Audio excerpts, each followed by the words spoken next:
we have Anna Manson doing Siren Song. With a round of applause for our first one.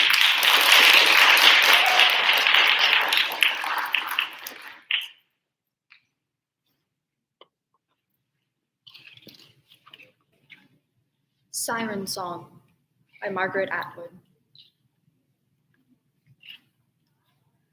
This is the one song everyone would like to learn.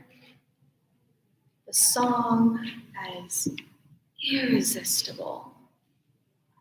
The song that forces men to leap overboard in squadrons, even though they see the beached skulls. The song nobody knows, because anyone who has heard it is dead, and the others can't remember. Shall I tell you the secret? And if I do, will you get me out of this bird suit? I don't enjoy it here, squatting on this island looking picturesque and mythical with these two feathery maniacs. I don't enjoy singing this trio. Fatal and valuable. I will tell the secret to you only, to you. Come closer. This song is a cry for help. Help me. Only you can. You are unique at last. Alas, it is a boring song, but it works every time.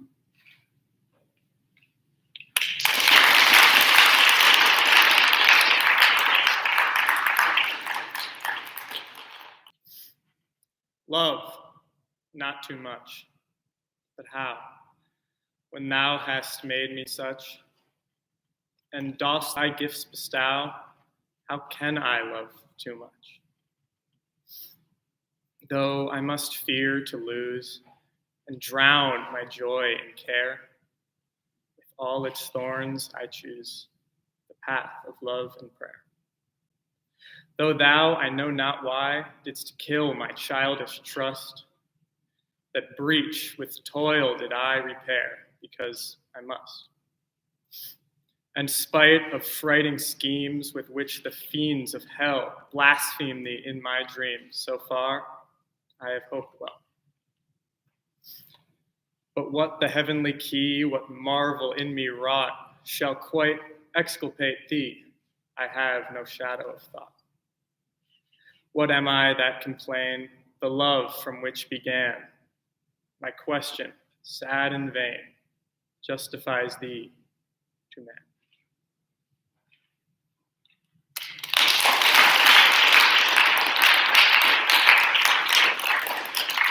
All right, we've got Quinn Dalka.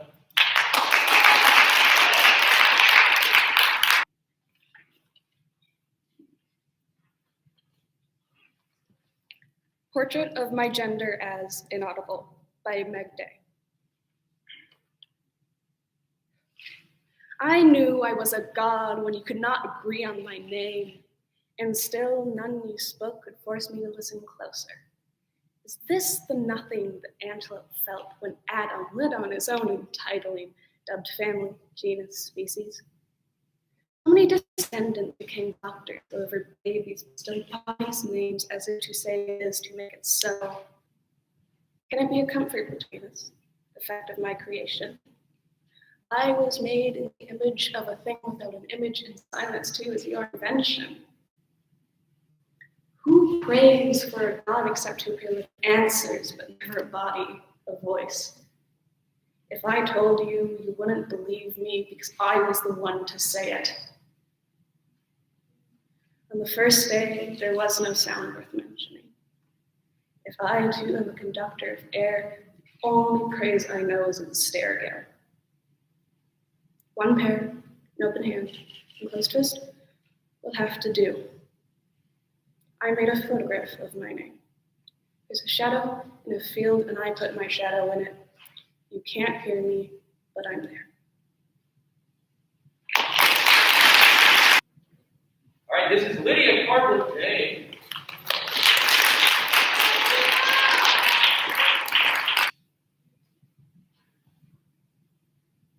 Beautiful Wreckage by W.D. Earhart. What if I didn't shoot the old lady, running away from our patrol, or the old man in the back of the head, or the boy in the marketplace? Or what if the boy, but he didn't, have a grenade, and the woman in hue didn't lie in the rain in a mortar pit with 7 Marines just for food? Gaffney didn't get hit in the knee. Ames didn't die in the river.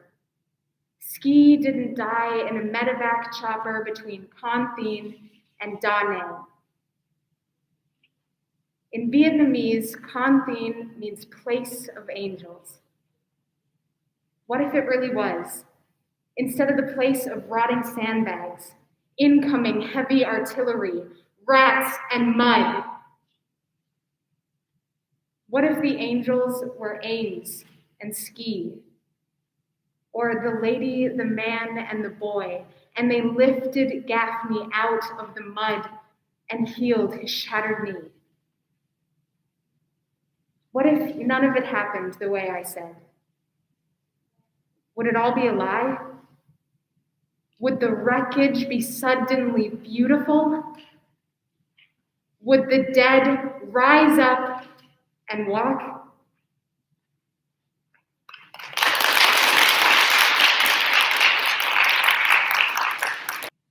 Okay, up next we have Ari Kimball.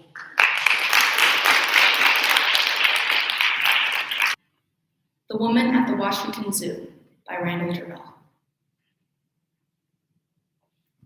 Saris go by me from the embassies. Cloth from the moon, cloth from another planet. They look back at the leopard like the leopard. And I, this print of mine that has kept its color alive through so many cleanings, this dull, null navy I wear to work, wear from work, and so to my bed, so to my grave. No complaints, no comment. Neither from my chief, the deputy chief assistant, nor his chief. Only I complain. This serviceable body that no sunlight dyes, no hand suffuses, but dome shadowed, withering among columns wavy beneath fountains small, far off. Shining in the eyes of animals, these beings trapped, as I am trapped, but not themselves the trap. Aging, but without knowledge of their age, kept safe here, knowing not of death. For death, oh, bars of my own body, open, open. The world goes by my cage and never sees me. There, come not to me as come these, the wild beasts, sparrows pecking the llama's grain, pigeons settling on the bear's bread, buzzards tearing the meat the flies have clouded. Vulture, when you come for the white rat that the foxes left, take off the red helmet of your head, the black wings that have shadowed me, and step to me as man. The wild brother at whose feet the white wolves fawn, to whose hand of power the great lioness stalks, purring. You know what I was. You see what I am. Change me. Change me.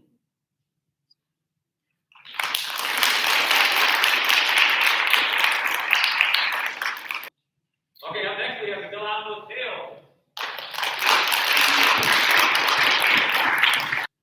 Spanglish, by Tato Laviera. Pues estoy creando Spanglish, by Cultural System, Scientific Lexicographical, Intertextual Integration. Two expressions existentially wired. Two dominant languages continually abrazándose en coloquial combate. Las aceras del Soyo. Imperio Spanglish emerge, control pandillaje sobre territorio bilingual. Las novelas mexicanas mixen with radio rock and roll.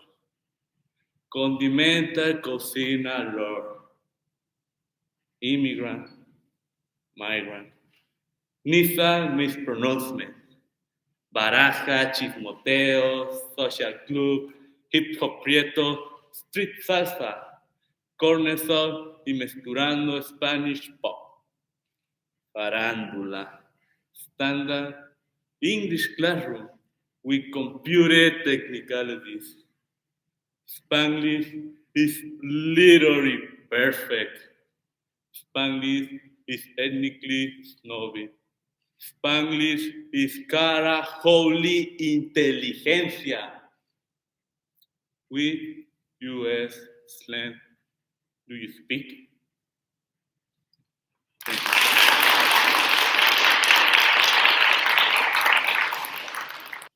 Okay, we've got Haniez Hollie.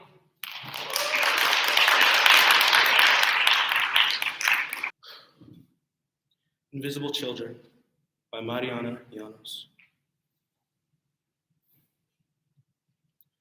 Invisible children fall through the cracks of the system, like Alice in the rabbit hole. But these children won't find an eat me cake or drink me bottle. They won't wake up on the lap of a loving sister. They'll open their eyes on the hand of a monster called negligence, who will poke at them with its sharp teeth and bait them with its heartless laughter like a wild thing on a wild rumpus. But the children won't awake to the smell of a warm supper, nor will they find a purple crayon to draw an escape door or window. Instead, they'll make a mirror out of a murky puddle on the city street, which won't tell them they're beautiful, but it'll show their scars, as invisible to others as these children are.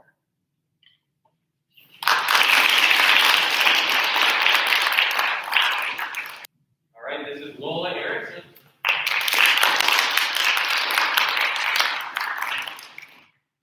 Bereavement by William Lyle Bowles. Whose was that gentle voice, that whispering sweet, promised methought long days of bliss sincere, soothing. It stole on my deluded ear, most like soft music that might sometimes cheat thoughts dark and drooping.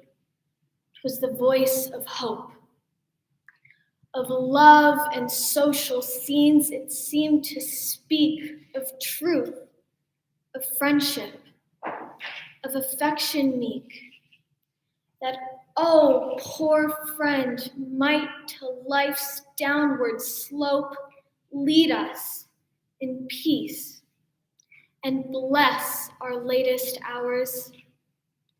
Ah me, the prospect, saddened as she sung loud on my startled ear, the death bell rung.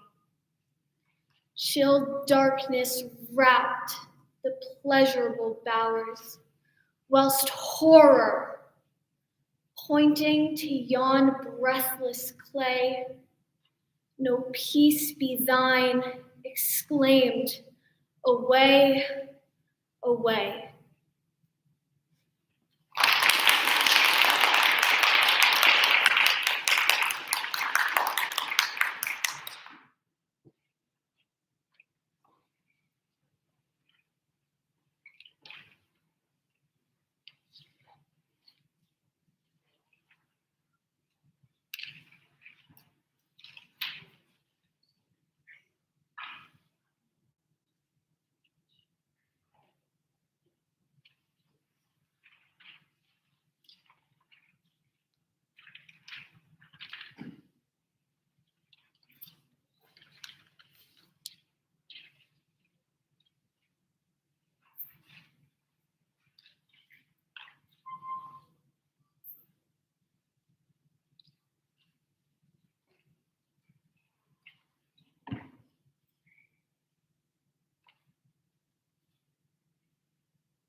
This is Catie Bair.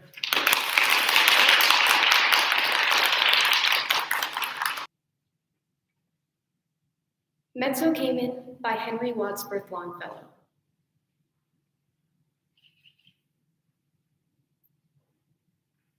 Half of my life is gone, and I have let the years slip from me and have not fulfilled the aspiration of my youth to build some tower of song with lofty parapet.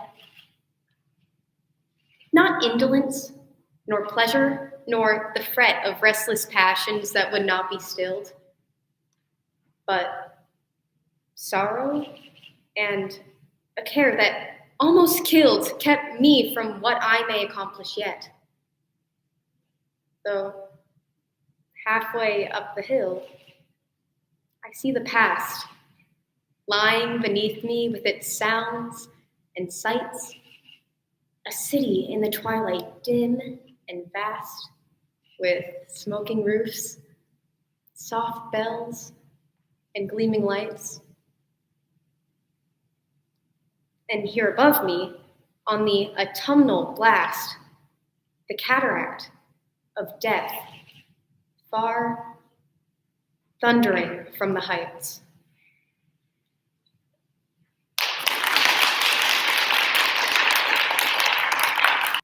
Okay, this is Elsie Burton.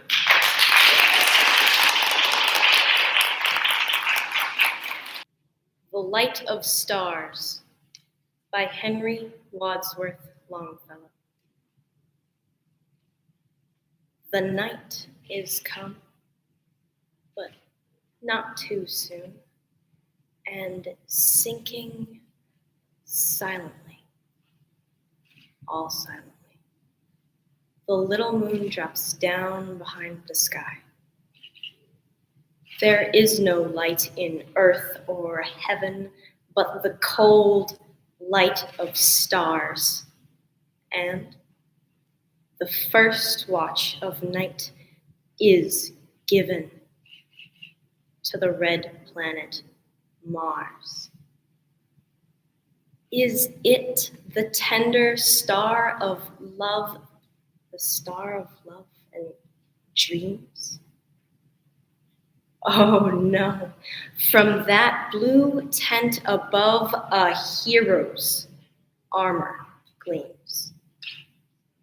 And earnest thoughts within me rise when I behold afar, suspended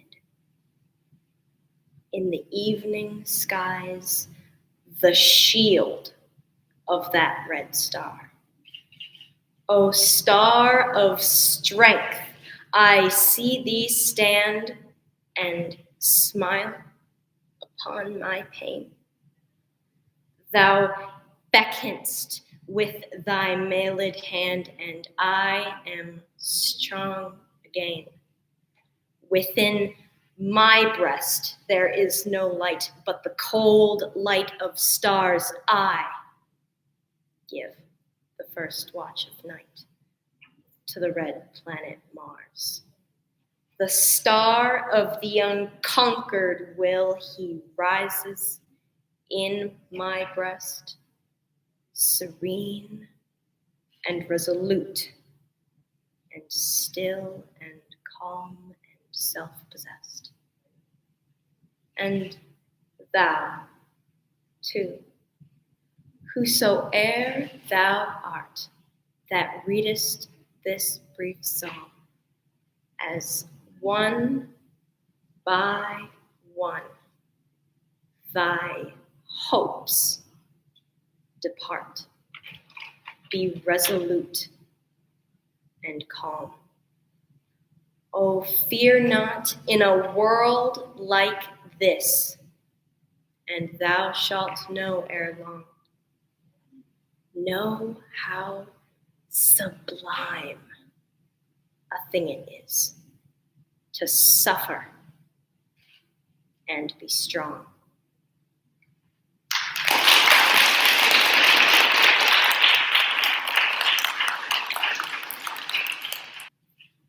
Okay, this is Jonas Salvo.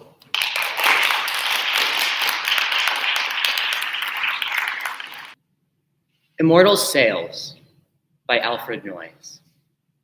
Now, in a breath, we'll burst those gates of gold and ransack heaven before our moment fails. Now, in a breath, before we too grow old, we'll mount and sing and spread immortal sails. It is not time that makes eternity. Love and an hour may quite outspan the years and give us more to hear and more to see than life can wash away with all its tears.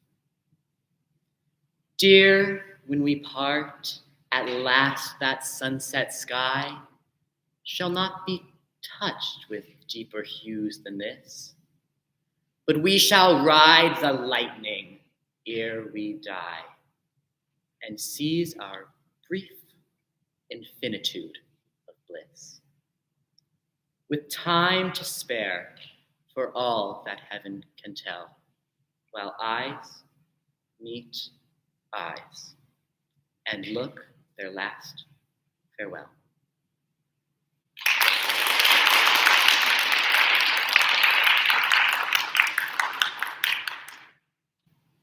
This is James Lilta.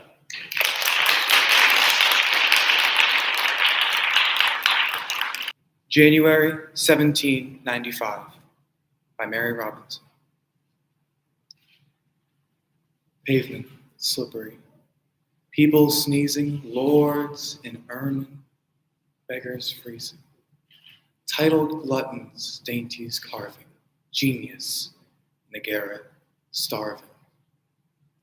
Lofty mansions warm and spacious, courtiers cringing and voracious, misers scarce the wretched heeding, gallant soldiers fighting, bleeding. Wives who laugh at passive spouses, theaters and meeting houses, balls where simpering misses languish, hospitals and groans of anguish. Arts and sciences bewailing, commerce drooping, credit failing, placemen mocking subjects loyal, separations and weddings royal, authors who can't earn a dinner, many a subtle rogue a winner, fugitives for shelter seeking, misers hoarding, tradesmen breaking, taste and talents quite deserted, all the laws of truth perverted, arrogance over merit soaring, merit silently deploring, ladies gambling night and morning, fools the works of genius scorning. Ancient dames for girls mistaken, youthful damsels quite forsaken. Some in luxury delighting, more in talking than in fighting, lovers old and beau decrepit, lordlings empty and insipid. Poets, painters, and musicians, lawyers, doctors, politicians, pamphlets, newspapers, and odes, seeking fame by different roads, gallant souls with empty purses, generals only fit for nurses, schoolboys smit with martial spirit, taking place of veteran merit. Honest men who can't get places, knaves who show unblushing faces, ruin hastened, peace retarded, candor spurned, and art rewarded.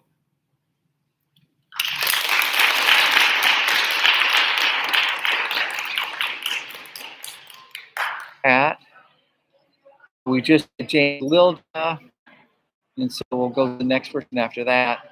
So that's just a little program where we're at right now. We'll be back probably in about 5 minutes and go the last 8 performers. Thank you for joining us. All right, up first we have Gabe Cervantes.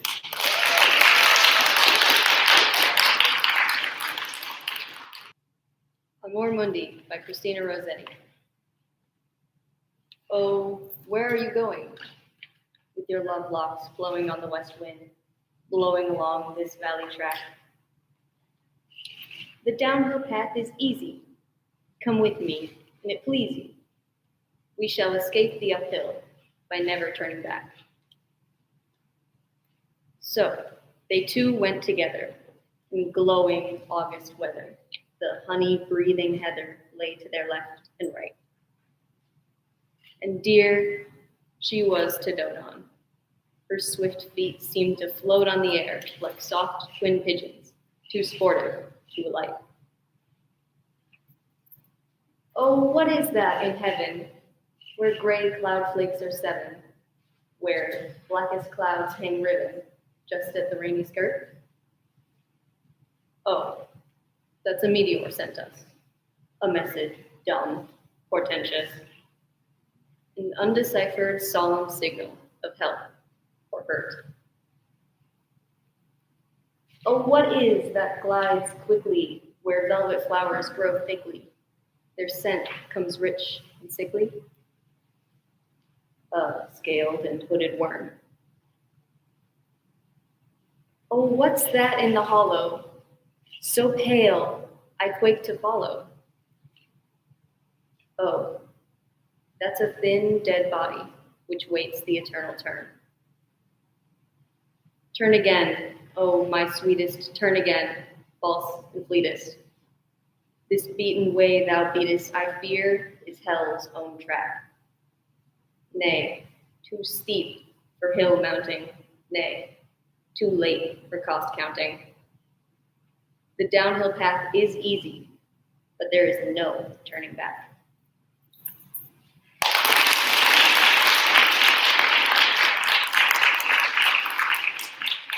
All right, this is Jack Huff's house.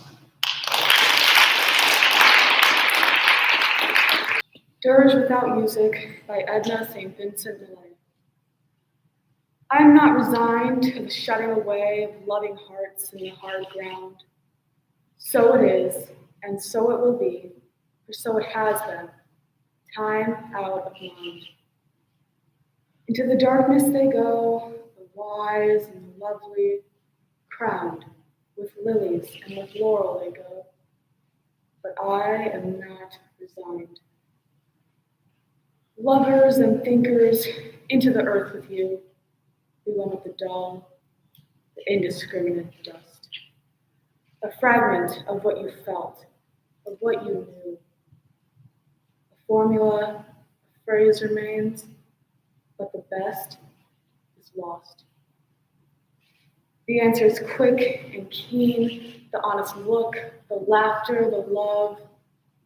They are gone. They are gone to be the roses. Elegant and curled is the blossom. Fragrant is the blossom, I know, but I do not approve. More precious was the light in your eyes than all the roses in the world. Down, down, down, into the darkness of the grave. Gently they go, the the beautiful, the tender, the kind. Quietly they go, the intelligent, the witty, the brave. I know, but I do not approve, and I am not resigned.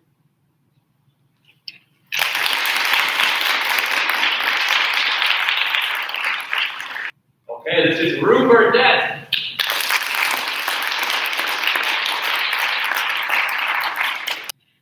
I am offering this poem by Jimmy Santiago. I am offering this poem to you since I have nothing else to give. Keep it like a warm coat when winter comes to cover you, or like a pair of thick socks the cold cannot bite through. I love you. I have nothing else to give you. So does a pot full of yellow corn to warm your belly in winter. Is a scarf for your head to wear over your hair to tie up around your face. I love you. Keep it. Treasure this as you would if you were lost, needing direction in the wilderness life becomes when mature, and in the corner of your drawer, tucked away like a cabin or Hogan in dense trees, come knocking, and I will answer.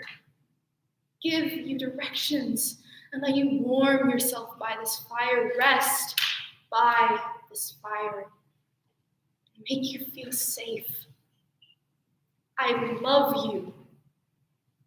It's all I have to give and all anyone needs to live and to go on living inside when the world outside no longer cares if you live or die. Remember, I love you.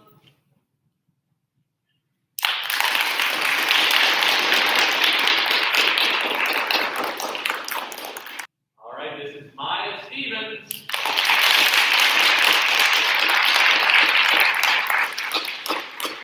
Sonnet 29. When in Disgrace with Fortune in Men's Eyes by William Shakespeare.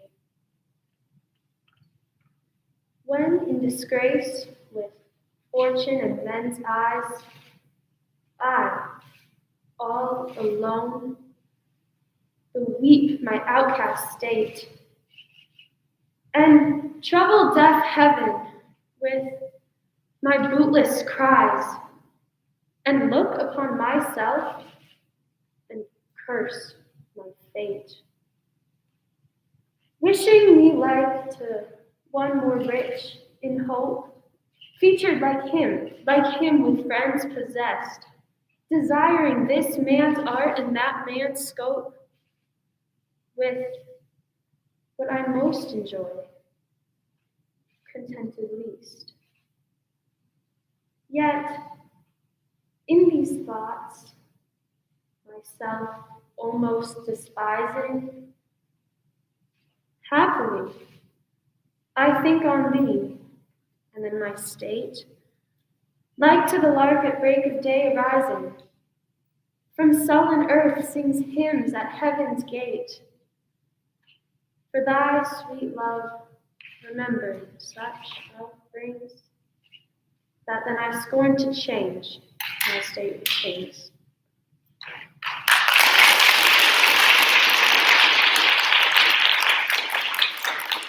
Okay, up next we have Naomi Marshall.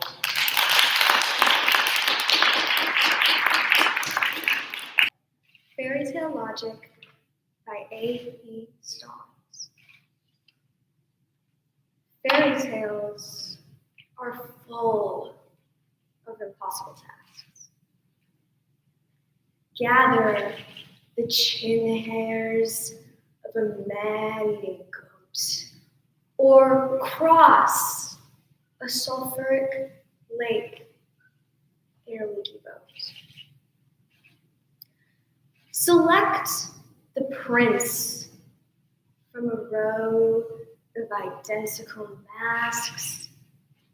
Tiptoe up to the dragon where it basks and snatch its bone, count dust specks, mote by mote, or learn the phone directory by rote.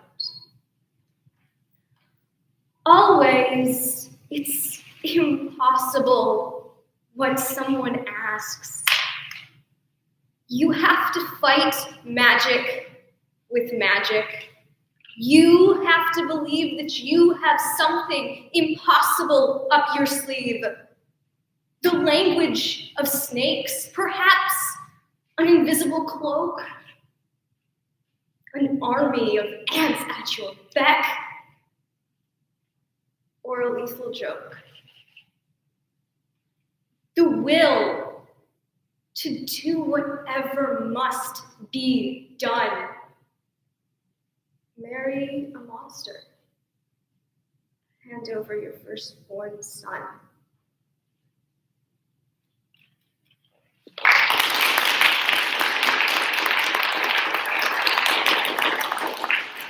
Okay, up next we have Naomi Marshall.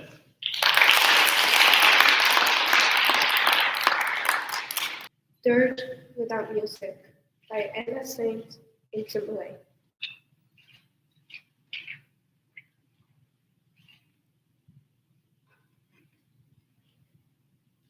I am not resigned to the shutting away of loving hearts in the hard ground.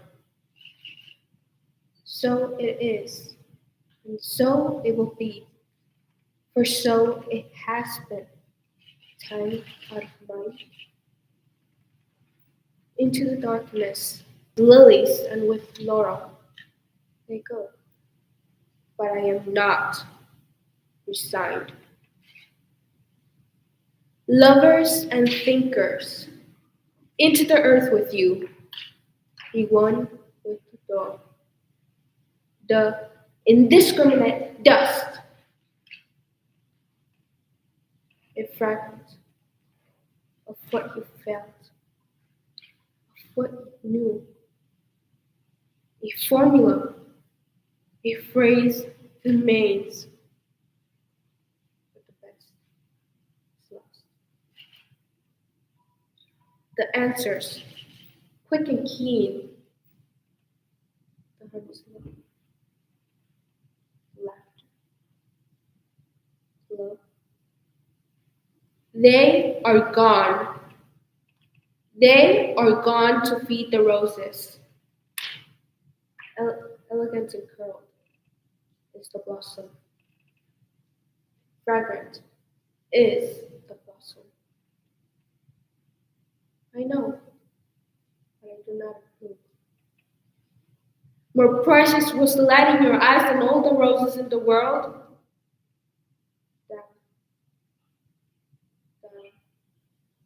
Down into the darkness of the grave. Gently they go. Beautiful. Tender. Kind. Quietly they go. Intelligent. Waiting. Right. I know, but I do not approve, and I am not resigned.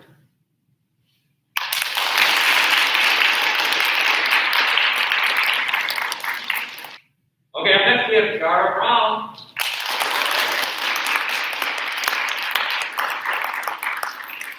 Emily Dickinson at the Poetry Slam by Dan Veer. I will tell you why she rarely ventured from her house. It happened like this. One day she took the train to Boston, made her way to the darkened room, put her name down in cursive script, and waited her turn. When they read her name aloud, she made her way to the stage, straightened the papers in her hands, pages and envelopes, backs of grocery bills. She closed her eyes for a minute, took a breath, and began. From her mouth, perfect words exploded, intact formulas of light and darkness. She dared to rhyme with words like cochineal and described the skies like diadem. Obscurely worded incantations filled the room with an alchemy that made the very molecules quake. Solitary words she handled in her upstairs room with keen precision came rumbling out to make the electric lights flicker. 40 members of the audience were treated for hypertension. 20-year-old dark-haired beauties found their heads had turned a Moses white. Her second poem erased the memory of every cell phone in the nightclub, and by the fourth line of the sixth verse, grandmother in the upstairs apartment had been cured of her rheumatism. Papers reported the power outages. Area hospitals taxed their emergency generators, and sirens were heard to wail through the night. Quietly, she made her way to the exit, walked to the terminal, and rode back to Amherst. She never left her room again, and never read such syllables aloud.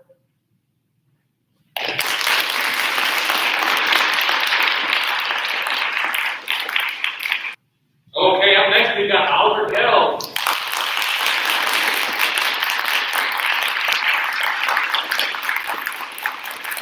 Try to Praise the Mutilated World by Adamzakajowski.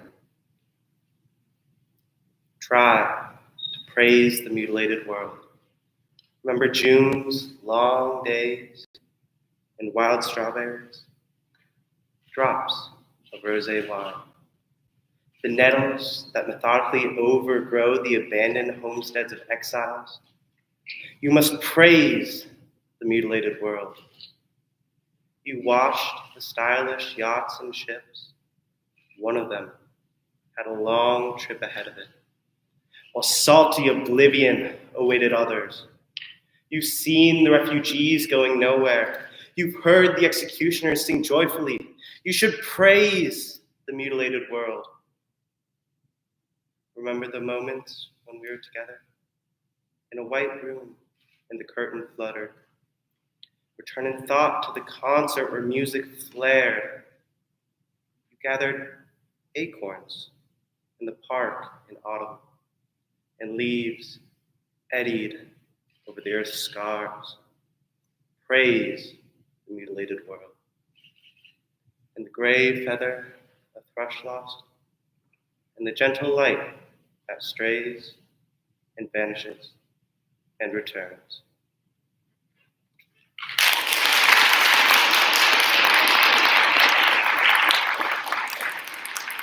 Let's give a big round of applause for all of our performers and our judges.